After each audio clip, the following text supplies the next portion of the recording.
వచ్చి హామీలు ఇచ్చారు. ఆ హామీలు ఇప్పుడు ఉండే గవర్నమెంట్కి ఎంతవరకు యాद ఉందన్న? మేడం ఈరోజు చూస్తున్నాం రేవంత్ రెడ్డి గారు ఎన్నికల ముందర ఏమన్నాడంటే నాకు ఒక్కసారి ఛాన్స్ ఇవ్వండి అని ఎన్నికల్లో చెప్పి అధికారంలోకి వచ్చినటువంటి రేవంత్ రెడ్డి గారు ఇప్పుడు ఒక్కసారి కాదు మళ్ళీ 10 ఏళ్ళ దాకా నాకు ఛాన్స్ ఇవ్వండి అంటూనే ఈరోజు ఆటో డ్రైవర్ల కడుపున కొట్టినటువంటి దుస్థితి చూస్తున్నాం.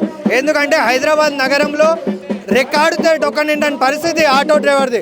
ఒక ఆటో డ్రైవర్ కుటుంబంలో ఉన్నటువంటి పిల్లల్ని వాళ్ళకు సరైనటువంటి భోజనం ఇవ్వట్లేదు, సరైనటువంటి విద్య ఇవ్వట్లేదు, సరైనటువంటి వైద్యాన్ని కూడా ఇవ్వలేని పరిస్థితి ఒక హైదరాబాద్ తెలంగాణ ఆటో డ్రైవర్ది ఉంది ఇవాళ. మరి ఈరోజు అధికంగా ఓలో ఊబర్ ర్యాపిడోలు ఆ రోజు ఏమన్నారంటే కేటీఆర్ మొత్తము లంచం తీసుకొని వాళ్ళు యాప్లకు అనుమతి ఇచ్చిండ్రు, మేము వస్తే గవర్నమెంటే ఒక యాప్ రూపుదిద్దుతుంది అని ఈరోజు అంటున్నారు. ఈరోజు డబుల్ బెడ్రూమ్కు ఏదైతే ఒక యాప్ నిర్మించిండ్రో మరి ఎల్లవేళలో ఉండేటటువంటి ఆటో డ్రైవర్కి కూడా ఒక యాప్ రూపుదిద్దాల్సిన అవసరం ఈ గవర్నమెంట్ మీద. ఎన్నికల ముందు మీకు అదొక హామీ ఇచ్చిండ్రు, కార్మిక సంక్షేమ బోర్డు అన్నారు. సో మరి ఈ రెండింటి పరిస్థితి ఎట్లుందన్న? ఈ 2% ఇప్పటి యాదుకుందా వాళ్ళకి? అసలు ఆటో డ్రైవర్ల గురించే మర్చిపోయిండు అసలు రేవంత్ రెడ్డి గారు.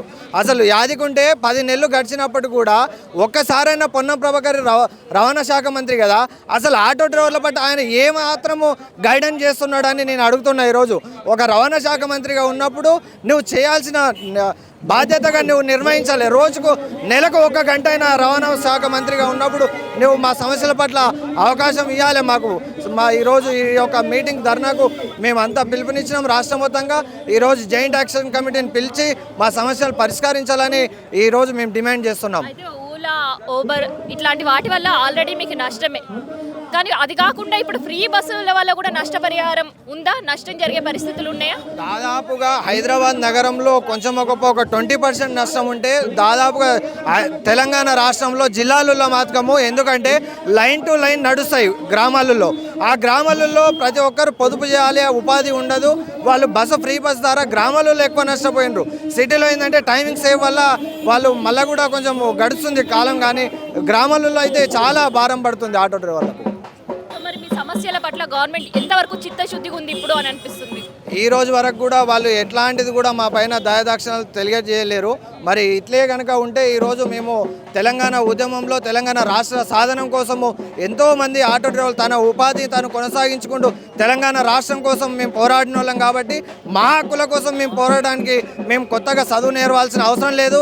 అది రేవంత్ రెడ్డికి ఉంది. ఎందుకంటే ఆ రోజు రేవంత్ రెడ్డి సమైక్యాంధ్ర అన్నాడు, మేమంతా జై తెలంగాణ అన్నాము, తెలంగాణ రాష్ట్రం కోసం కొట్లాడినాము. కేసులు ఉన్నాయి మా పైన, కోట్ల కేసు ఇప్పటికి కూడా కంటిన్యూగా ఉన్నాయి. కానీ రేవంత్ రెడ్డి మీద ఏమీ లేవు. అట్లాంటి ఆయనకు ఆనాడు సమైక్యాంధ్ర ఆయన ఈరోజు తెలంగాణ రాష్ట్ర ముఖ్యమంత్రి అయిన ఆయనకు సిద్ధశుద్ధే కనుకుంటే అది తొందరలో మా ఆటో డ్రైవర్ల పైన ఆయన సమీక్షించాలి. పొన్నం ప్రభాకర్ దృష్టికి తీసుకెళ్తున్నారు. పొన్నం ప్రభాకర్ రెడ్డి మా పైన విశ్వాసం ఉంటే ఈరోజే ఇమ్మీడియట్లీ పిలిచి జాయింట్ యాక్షన్ కమిటీతోన వాళ్ళు చర్చలు జరపాలని మా డిమాండ్ చేస్తున్నాం.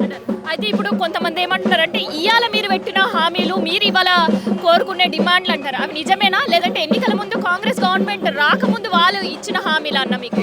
హామీలు అంటే వాస్తవంగా సంక్షేమ బోర్డు అనేది ఏది మన చంద్రబాబు నాయుడు పీరియడ్లో నుంచి పోరాటం చేస్తున్నటువంటి సంక్షేమ బోర్డుని వీళ్ళు ఎన్నికలు వచ్చినప్పుడు మేము చేస్తామంటారు, వాళ్ళు ఎన్నికలు వచ్చినప్పుడు మేము చేస్తామంటున్నారు. కానీ ప్రత్యేకంగా రేవంత్ రెడ్డి ఏమన్నాడంటే సంక్షేమ బోర్డు భవన నిర్మాణ కార్మికులకు ఎట్లయితే ఉందో ఆటో డ్రైవర్లకు కూడా మేము అట్లా చేస్తామని ఆయన 2-3 సభల్లో మాట ఇవ్వడం కూడా జరిగింది. కాబట్టి ఈరోజు మళ్ళీ ఇందిరా పార్క్ దగ్గర మేము రేవంత్ రెడ్డికి గుర్తు చేస్తున్నాం, పొన్నం ప్రభాకర్కి కూడా మరీ గుర్తు చేస్తున్నాం. ఎందుకంటే మాకు రవాణా శాఖ మంత్రి ఆయన కాబట్టి ఆయన హోదా ఆయన నిర్వహించుకోవాలి.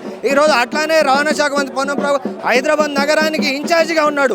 నువ్వు ఇన్ఛార్జిగా ఉన్నప్పటికీ కూడా హైదరాబాద్ నగరంలో ఎవరు అసలు దాదాపుగా హైదరాబాద్ నగరం ఏ కార్మికుడు ఇబ్బందిలో ఉన్న విషయం ఆయనకు తెలియదా? హైదరాబాద్ నగరంలో ఏ కార్మికుడు ఇబ్బందులు ఉన్నాయంటే కళ్ళు తెరవంగానే నోట ఇప్పంగానే చెప్తారు ఆటో డ్రైవర్కి ఇబ్బంది ఉందని. ఏ ఒక్కరిని అడిగినా చెప్తారు ఆటో డ్రైవర్ సమస్య ఉంది. గ్రామాలలో పోయి అడిగినా చెప్తారు హైదరాబాద్లో ఉన్న ఆటో డ్రైవర్ పరిస్థితి అంటే రూమ్ రెంట్ కట్టుకోవాలి, పిల్లలు చదివించాలి, బాడీగా కట్టుకోవాలి, అద్దె కట్టుకోవాలి, ఇవన్నీ కూడా చెప్తారు. కానీ వీళ్ళకి సోయి ఉండదు ఏ ప్రభుత్వమైనా. మేము నిజానికి నమ్మి ఓట్లు వేయడం అనేది కాదు, మార్పు మార్పు అన్నాడు. మార్పు అనడం వల్ల ఏమైందంటే ఈయన వచ్చి 12,000 ఇస్తా అంటే కూడా మేము సంతోషించాల్సింది లేదు. కాకపోతే మార్పు అనేది 10 సంవత్సరాలలో మా ఆటో డ్రైవర్ల పైన తెలంగాణ రాష్ట్రం ఎందుకోసం ఎన్నుకున్నాము? నీళ్లు, నిధులు, నియామకాలు మనది మన అనుకున్న స్వతంత్రంగా మార్పు జరిగిందా మరి 10 నెలల్లో అన్న మీకు? 10 నెలల్లో 10 నిమిషాల్లో కూడా మా పైన వాళ్ళు సమీక్షించలేరు కాబట్టి మార్పు జరగలేదు. ఇక నుంచి అయినా ఈ ఆందోళన చూసి వాళ్ళు టైం ఇచ్చి వాళ్ళు చేస్తే కనుక బాగుంటుంది అనేది మా డిమాండ్. ఇది హెచ్చరిక.